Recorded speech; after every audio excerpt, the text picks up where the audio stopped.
नमस्कार, मैं पंडित गिरधारी सूरा आज आपके सामने लेकर के आया हूँ षटतिला एकादशी जो 8 फरवरी को होने जा रही है।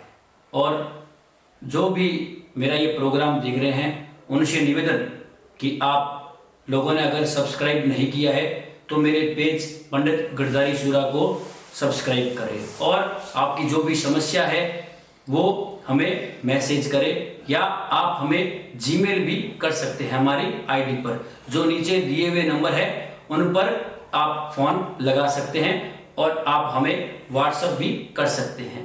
तो आज हम बताने जा रहे हैं षटतिला एकादशी।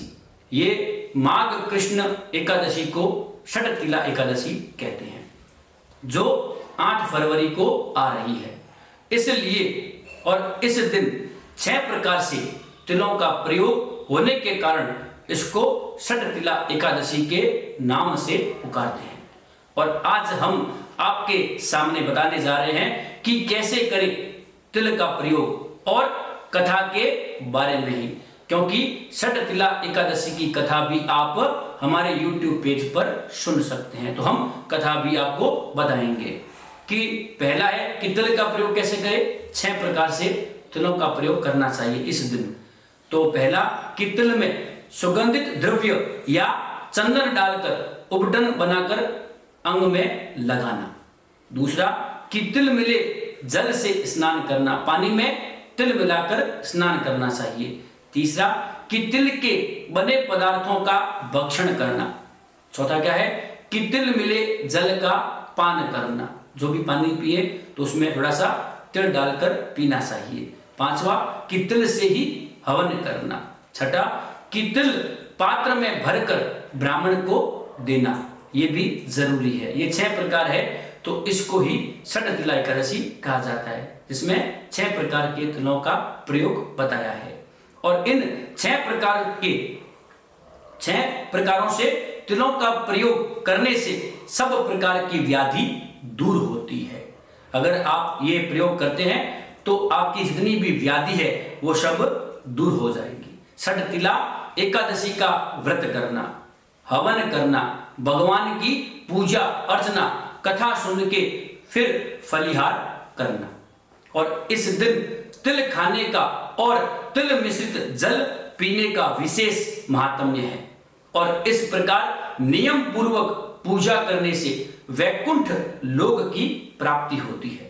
और स्नान करने के बाद भगवान की पूजन करें, हवन सामग्री का सामान तैयार करें, हवन के लिए तिल मिश्रित गोबर की पिंडोली तैयार करें और ओम नमो भगवते वासुदेवाय मंत्र का जाप करें और इसी मंत्र से हवन भी करें और फिर बाद में आरती करें। तो आइए आपको हम बताने जा रहे हैं षटतिला एकादशी की कथा। ऋषय ऊचुः भगवन् व्रतमाख्याहि पापग्नं पुण्यवर्धनं यत्कृत्वा मानवानां तु विष्णुलोकोक्षयं भवेत्। ऋषियों ने वायु भगवान से पूछा कि हे भगवान, पापों को नाश करने वाले व पुण्य को बढ़ाने वाले व्रत के विषय में आप बताइए, जिसको करने से विष्णु लोक की अक्षय प्राप्ति हो जाए। और वायु भगवान बोले कि हे श्रेष्ठ ब्राह्मणों, पापों को नाश करने वाले व्रत के विषय में आप सुनिए, जिसे भक्ति पूर्वक करने से मनुष्य सब पापों से मुक्त हो जाता है। माघ मासे चया कृष्णा तिलदाख्या हरिस्तथि नैनाम पाप हरम शास्ति स्त्रीणाम च फलदा शुभा। माघ महीने के कृष्ण पक्ष में एकादशी का नाम तिलदा विख्यात है और वह मनुष्यों के पापों को नाश करने वाली तथा स्त्रियों को शुभ फल देने वाली है। स्नानं चैव तिले कुर्यात् दानं चैव प्रयत्नतः होमं चैव तिले कुर्यात् तर्पणं च तिलेस्तथा। तिले तिले भवे द्रोणम हेमदानम समम फलम, कि उस दिन स्नान काल में भी तिलों का प्रयोग करना चाहिए तथा यत्न पूर्वक दान भी तिलों का करना चाहिए और हवन भी तिलों से करना चाहिए तथा पितृ तर्पण में भी तिलों का प्रयोग करना चाहिए, क्योंकि एक एक तिल के प्रयोग से एक एक तिल के प्रयोग का जो फल वो द्रोण सोने के बराबर होता है, ऐसा बताया है। तो ऋषि बोले कि सभी कामनाओं की पूरक तिलदान नाम से विख्यात इस एकादशी से संबंधित कोई पुरानी इतिहास कथा है तो उसे यथा तथ्य रूप से वर्णन कीजिए। तो वायु भगवान बोले कि साकल्य नगर में भद्ररथ नाम का राजा था और वह बल में भगवान विष्णु के समान था तथा यदुवंश में उत्पन्न हुआ था।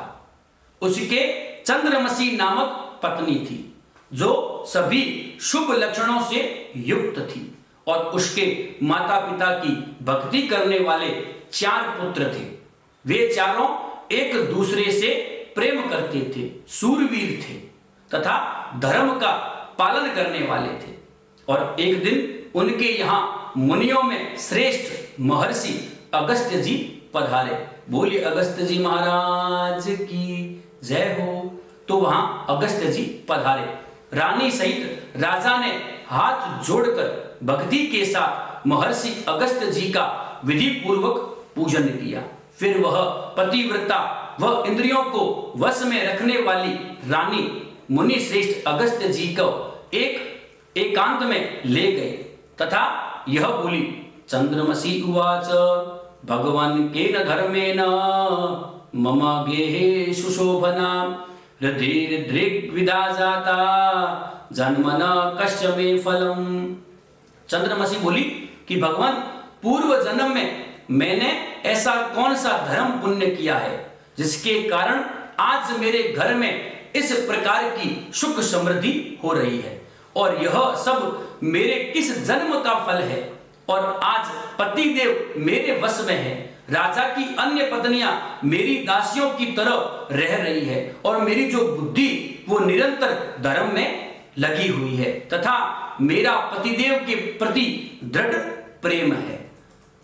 दक्षिणां पथ मध्ये तु पुरं वैश्यालकं शुभं कुंभकार ग्रहे तत्र तोमासीत पूर्व जन्मनि। कि अगस्त्य जी बोले कि दक्षिणा पथ में वैश्यालक नाम का एक शुभ नगर है।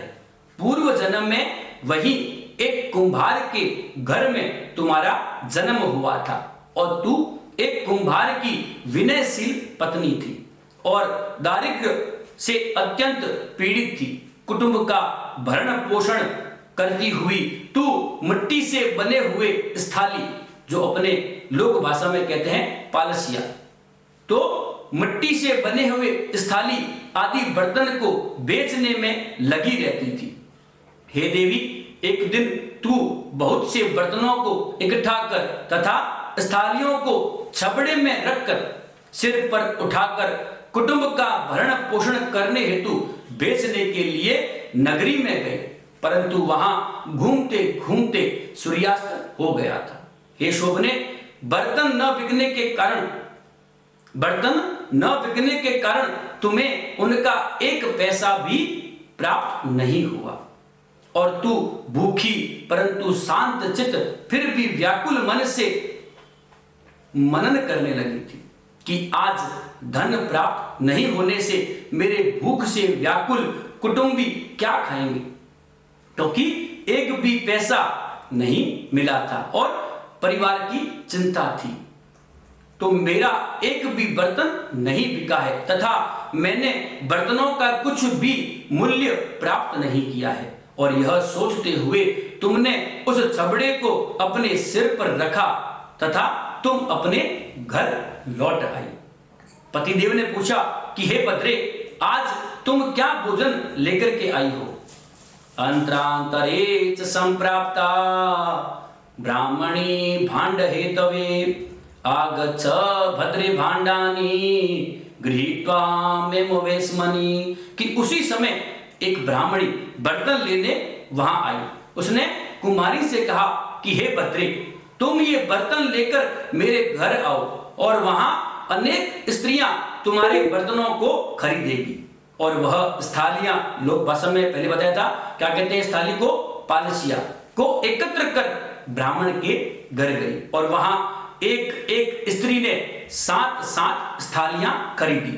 और वहां तुमने उन स्त्रियों को भगवान की पूजा करते हुए देखा। और ब्राह्मण स्त्रियों के समूह ने जब हवन किया तो तुमने उनसे पूछा है कि हे भद्रे, आप यह क्या कर रही हो? तो उन्होंने जवाब दिया, एतदेकादशी होमम सर्व पाप प्रणाशनम पश्येद पर्या भक्त्या विष्णु लोके महीयते, कि हम यह एकादशी का हवन कर रही है और जो सब पापों का नाश करने वाला है, आज इसके भक्ति पूर्वक दर्शन मात्र करने वाला विष्णु लोक को प्राप्त कर लेता है। गोबर की तिल मिश्रित 4 पिंडोलियां उन ब्राह्मण स्त्रियों के साथ तुमने भी उस हवन की अग्नि में डाली थी और उस हवन के प्रभाव से ही तुम्हारे 4 पुत्र उत्पन्न हुए हैं और ये चारों ही वंश को धारण करने वाले तथा माता पिता की पूजा करने वाले अर्थात आज्ञाकारी है। और एकादशी के हवन के प्रभाव से ही तुमने यह शुभ फल प्राप्त किया है।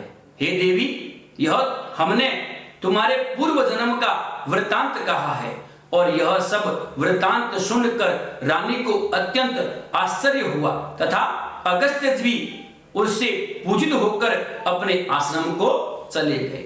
वायु भगवान बोले कि इस प्रकार जो यह उत्तम वैष्णव व्रत करते हैं वे इस लोक में सुख प्राप्त कर अंत में मोक्ष को प्राप्त करते हैं।